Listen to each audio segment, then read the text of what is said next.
The Boston Celtics, after one of the most incredible regular season turnarounds, probably the most incredible regular season turnaround in league history, unfortunately fell just a little bit short. They lost in the NBA Finals. However, this is an interesting, not only offseason for this team, but team to look at moving forward over the next couple of years, because it's very easy to make the case that this is the team of the East over the next couple of seasons. Really quickly though, I want to thank the sponsor of today's video, Factor. Factor is a meal prep service that provides fresh, never frozen meals straight to your door. They have a team of chefs that use quality ingredients and put together meals that make it so much easier to eat healthy. One of the things that I really struggle with when it comes to my diet is consistency, because it's just so much more convenient to go out and get food at all these different takeout places.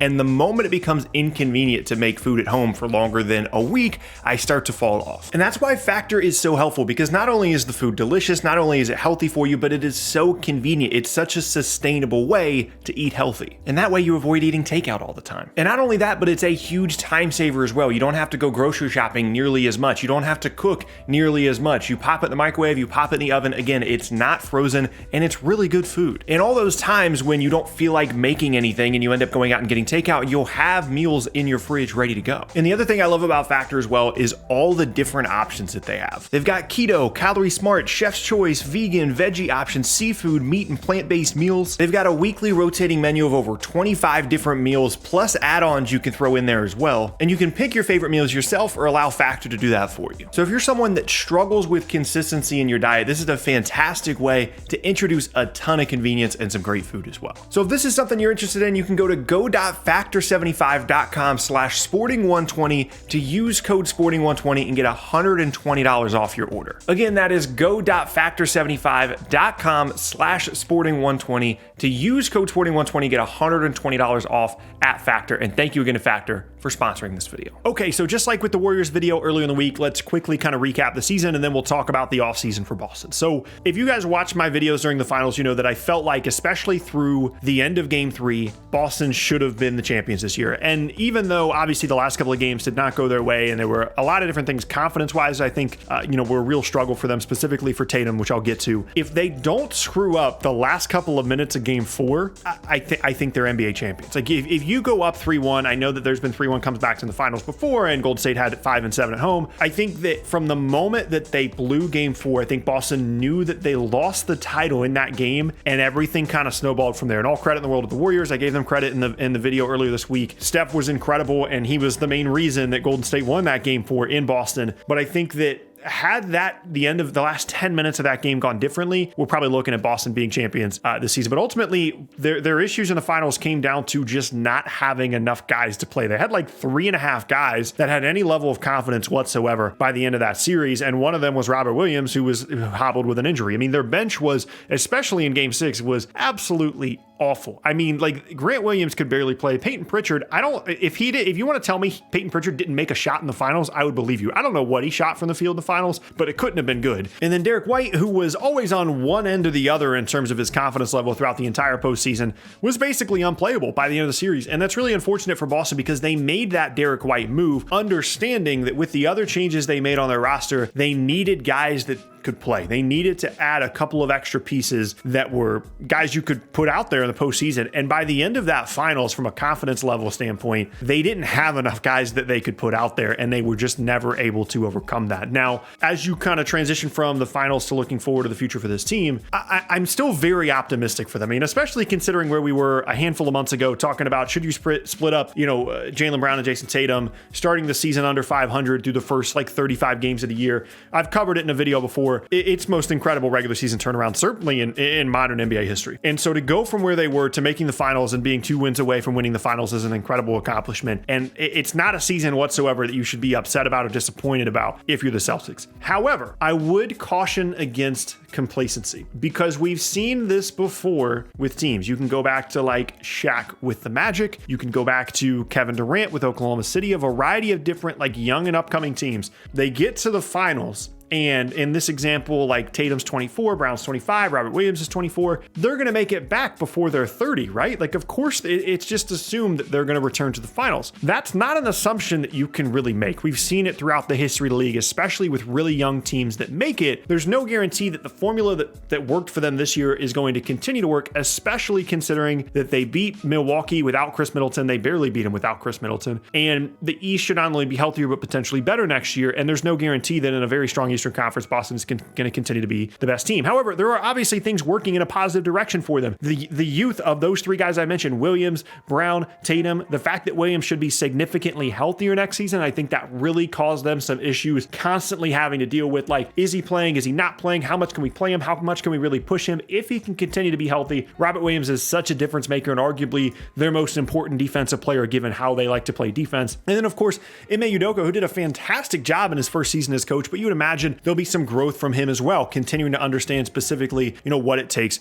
to win a championship as a coach. And so there's obviously a lot of positive things, but if I were them, I wouldn't just look at the roster and say automatically run it back, we're good, we're going to make the finals again next year. So that, of course, implies that there are some moves to make. And that's kind of the issue here for Boston, is pretty much everybody is signed to some kind of significant long-term extension, with the exception of a couple of guys like, the bench guys like Pritchard and Grant Williams. Derek White signed to a long-term extension, but pretty much everybody is signed to a big number except for Al Horford, who's making $26.5 million next season. It's a non-guaranteed deal, so they could save some cash if they wanted to waive him and then maybe bring him back. My guess would be he's just going to be back on the 26.5, and maybe they try and move him at the deadline because he is such a big expiring contract. If they feel like they can get some good value in free agency at the 5 spot, or they think that Tice is going to be someone they can rely on at the 5. He was so important to them, not only as a veteran, but on the floor this year, that I would really, question that decision if they did decide to get rid of Al Horford. But when you look at like his contract and then like Grant Williams and Peyton Pritchard, those are really the only movable guys in this roster, unless you want to start talking about moving Derek White or moving Marcus Smart. They don't have their 2022 pick. They have a pick swap that they owe to San Antonio way down the road as well. And so really quickly, you start to look at this roster as one that they need to add somebody. They need to add some piece of significance. We saw that in the finals, that if their key bench guys are not playing well, they're relying on 3 bench guys in White, Williams, and Pritchard. If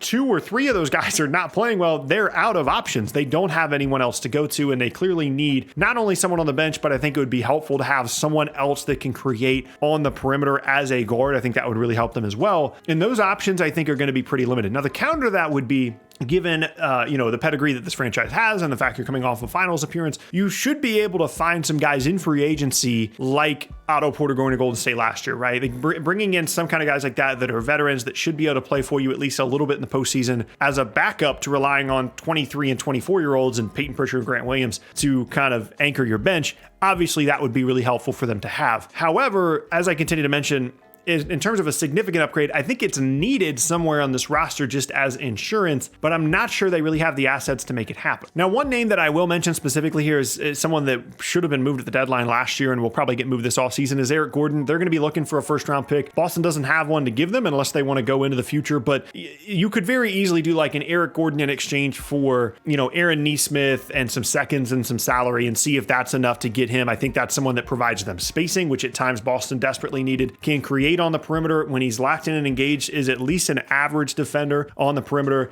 And again, just gives them a little bit more juice at the guard spot, because when Derek White wasn't playing well, when Marcus Smart wasn't hitting shots, and when Peyton Pritchard either couldn't guard or couldn't make shots, they didn't have guards to put on the floor. I think that's why they made the Derek White trade, but obviously that didn't work out for them. The only other thing that I would mention would be, I wouldn't just given the changes this team went through last offseason and during the season under Brad Stevens, with moving Kemba and then moving Josh Richardson, moving Dennis Schroeder, I wouldn't put it past them to really explore Marcus Smart trades. And I know that's a weird thing to talk about. You're coming off of a finals appearance. It was an incredible turnaround. Obviously, he's really important defensively, wins Defensive Player of the Year. But when you're looking at movable players, guys you can realistically trade, they're not trading Brown, they're not trading Tatum, they're not trading Robert Williams. Marcus Smart is still at the top of that list. And so if you want a more legitimate perimeter-oriented guard, maybe that's an option that you look at where, yes, Marcus Smart is incredible defensively, but if Tatum doesn't have it, if Brown doesn't have it, you need a third option. And I'm not sure that Marcus Smart is really the guy that you want to be that third option. The only other thing I would say here about Boston is moving forward,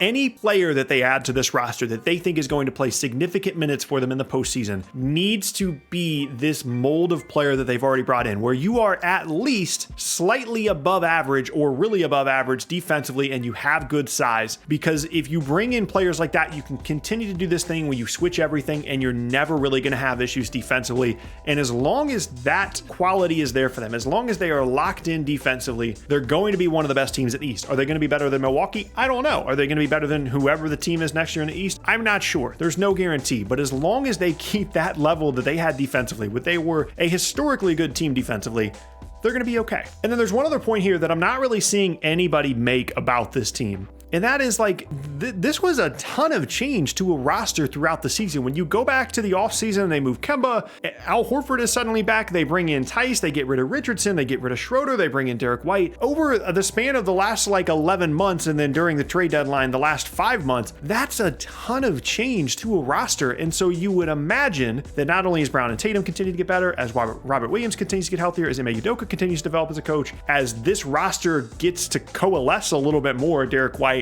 Marcus Smart, Pritchard, Williams, all these guys get better, you should be in a pretty good spot. Like, I certainly think that this is an optimistic outlook for Boston. They have a replicable formula, and they have an identity as a team, as the best defensive team in the league with 2 awesome young wings that you can grow everything else around. As long as you have shooting, as long as you can guard around those 2 guys, you're going to be really good. The only thing, as I said in the previous sections of this video, that I would caution against is just assuming we're good with this roster, we don't need to make adjustments. I don't think that's the correct stance to take at all, and so I would expect them to be looking at making some of those moves we talked about throughout the video, even though it might be difficult trying to move Nesmith, maybe even looking at moving Marcus Smart, whatever the case may be. I think they need one really proven guy, like a no matter what, 100% we can trust you in the playoffs guy. And if Derek White isn't going to be that person who they traded for him to be that guy, then they need to go out and get one. But ultimately, I don't want this to be too negative. I know that Tatum had a really poor final series. Jaylen Brown was really good in the finals, with the exception of the turnover stuff. Tatum's going to be fine. He's 24 years old. He'll be okay. I'm really not worried about it.